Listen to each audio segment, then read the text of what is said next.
Well, good evening, everyone. It's been a while since I've had a chance to respond to any subscriber questions, but I had a question today from a subscriber, and I want to try to do my best to answer it. Let me read you his question. He says, recently ran across your YouTube page. I was looking for a way to edit multi-camera footage in Premiere Pro. My wife, son, and I are heading up to Yellowstone for a couple days in June. I only have one GoPro 3, but I have rented 3 more from borrowlens.com. I've never heard of these folks, but it looks like they got a cool website. I'll put the link to that there in the video. I was wondering what tips, advice you would have for me. I will have 4 cameras running. I was thinking 3 pointing out, 1 pointing toward the family. My son is 19 months old and very expressive. I want to catch a lot of the beautiful scenery. I've been trying to decide if looping video feature to only capture about 5 minutes at a time, syncing the cameras to one remote. I have 4 suction cup mounts, 1 GoPro, 3 generic. Any ideas, pro tune or no, etc. Keep the videos coming. Thanks. So he asked a lot of questions, and so I'm going to give my best response to these questions. First of all, it's awesome that you got 4 GoPro Hero 3s you're going out with. I guess they're probably Hero 3 Pluses. They shoot great color. They do really mount up well on the car. And I have had some very successful road videos with the GoPro Hero 3.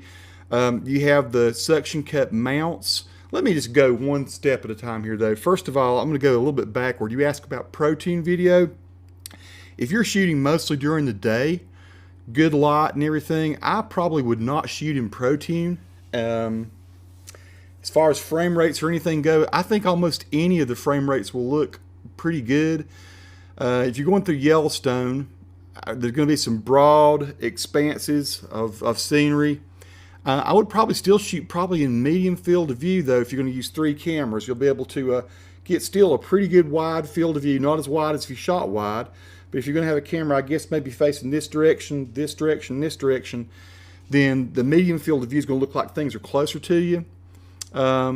Most of the time, I think probably 30 frames per second is going to be just fine. If there were going to be a lot of trees and stuff, you're driving through areas with lots of trees, you're going to have to get, if you're going to share it on YouTube, you're going to have to sample those down a little bit anyway to make the frames look right. So because there'll be so much data going in if you shoot at 48 frames per second or 60. I'm thinking 1080p, 30 frames per second, non-pro tune. Pro tune if you're going to be shooting areas that you want to think you might want to pull some data out of the shadows. That's really what, to me, the biggest advantage of pro tune is.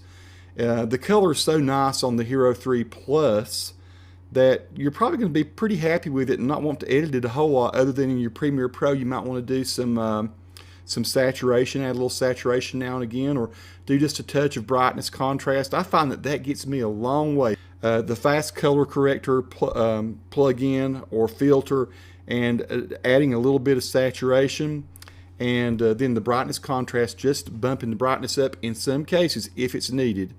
But I think you get pretty satisfying color out of that. You're mentioning mounting them to your car or your vehicle. I don't know if you're renting a vehicle. If you're renting a vehicle, I guess I would go with the suction cups. If you have your own vehicle, I have some of the suction cup mounts, and they hold really well. I'm getting ready to test one for a company called Nordic Flash. They sent me a brand new one, so I'm trusting it's going to be really good. And I would say if you're under 40 miles an hour most of your trip, that the suction cups will work really well. If you're going to go fast, I prefer actually putting the mounts on my windshield, the mounts that come with the GoPro Hero 3. Some people say, well, that's crazy. No, as long as you put them outside of the reach of your windshield, just stick them to the glass. Now, they'll hold like, they will hold like iron. And I've driven 80 miles an hour down the road with GoPros mounted on there just with the mounts, and never flinches. They do not come loose at all. You actually have to take a knife. I've taken a knife before, and you have to work around the edges till it comes off. It doesn't mess up your glass. You just have to be patient getting them off if you want to get them off. If you're going to do some high speed mounted to the outside of your car, I highly recommend doing that. So we've talked a bit about frame rate. a bit about the size of video. If you're going to be shooting, if you want to shoot 2.7K, you can do that. Then you got 30 frames per second. It's all you've got. It's not going to hurt to go up to 48 if you think you want that. I don't know that 60 is necessary if you're in 1080p. So once again, 1080p, probably medium field of view. 30 frames per second is going to look great if you're not moving super fast. I would also take with me some sort of camera that you can zoom with. I was looking around here to see if I had one. If you've seen any of my other videos, you know I go out a lot of times with the Hero 3, but also a nice Canon camera that I can use the zoom on, because you're going to want to zoom in on some of the waterfalls, some of the mountains, some of the animals perhaps. So I would also take along some camera other than the Hero 3 so that you can get these things that are a bit farther away. I have one kind of hybrid setup where I put the like a Canon on top of a handle, then I mount the GoPro Hero 3 on top, and I actually shoot both simultaneously. One of the things you asked about was syncing everything up to the remote. That works really well. Follow the instructions on how to pair them all up. What I highly recommend though is you test that.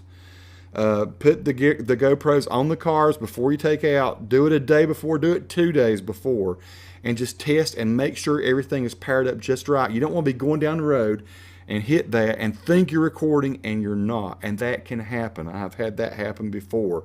So test and make sure everything is working just right. A lot of times I don't even use the remote. I'll go into an area, if I say, okay, wow, this is beautiful, I want to shoot this for the next 30 minutes, we're going to be shooting video, I'll just manually get out and start all 3 of them, 4 of them in your case. Then I'll do a hand clap.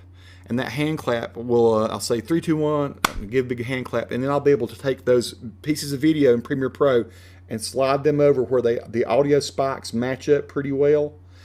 And that will allow me to synchronize everything and do the multi-camera video where I can go from one camera to the other, to the other, to the other. And I have examples of how I do that on my website. You mentioned what other advice would I give? Batteries. Go buy a number of batteries for backups. If you're going to have 4 Hero 3s, I would go out with at least 12 batteries. You're going to get about an hour and 20 minutes out of some of the better ones. The one that comes with the Hero 3, an hour, 20 minutes, depends on what mode you're shooting in. A little less if you're shooting in 2.7K. Pretty good time though if you are shooting in 30 frame per second 1080p. I highly recommend the Wasabi lithium-ion polymer batteries. These guys sent me some of these to test, and I've just gotten to a point where I love them. I have them in all my GoPros now. They actually outperform. Now, it takes a little while. It's actually about 3 or 4 chargings. Charge it, deplete it, charge it, deplete it, go out, shoot a bunch of stuff. And by the time they've been recharged about 3 or 4 times, they usually outlast the GoPro Hero 3 battery, lithium-ion poly that comes with the Hero 3. So I do highly recommend that. Let's see, any other thing I've not assessed here or answered? You're going to have one inside the car. That's going to be killer.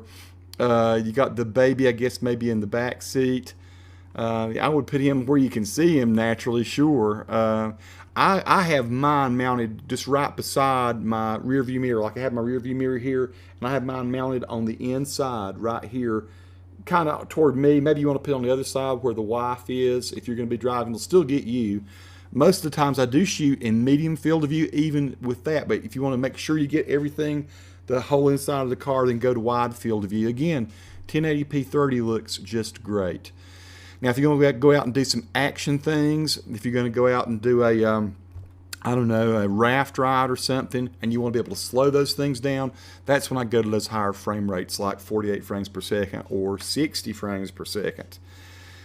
So, that is probably my best advice. I would get batteries.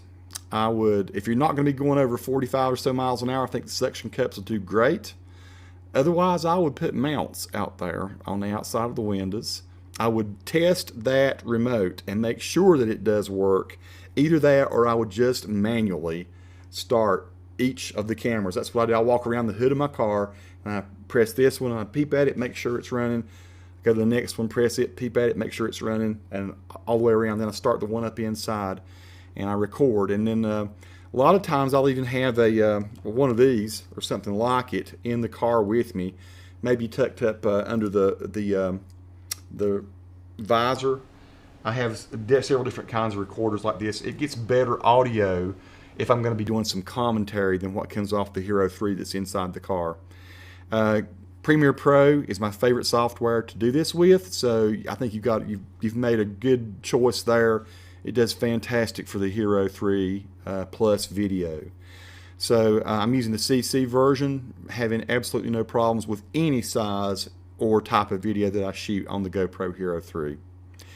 If there's anything else I've forgotten about, other than the fact you should take a camera along that you can zoom with, would highly recommend that. I would also take really good DSLR. I'm sure you're probably going to do that.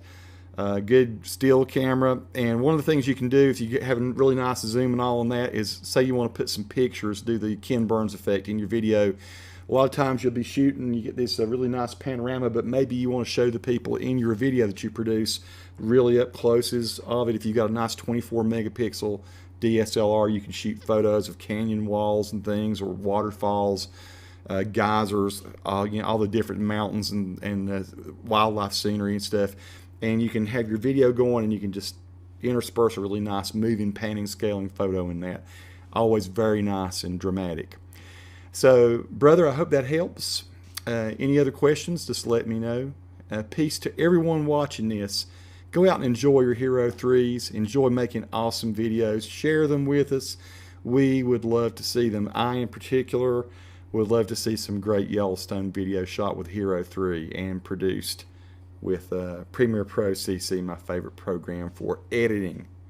Cheers, everybody.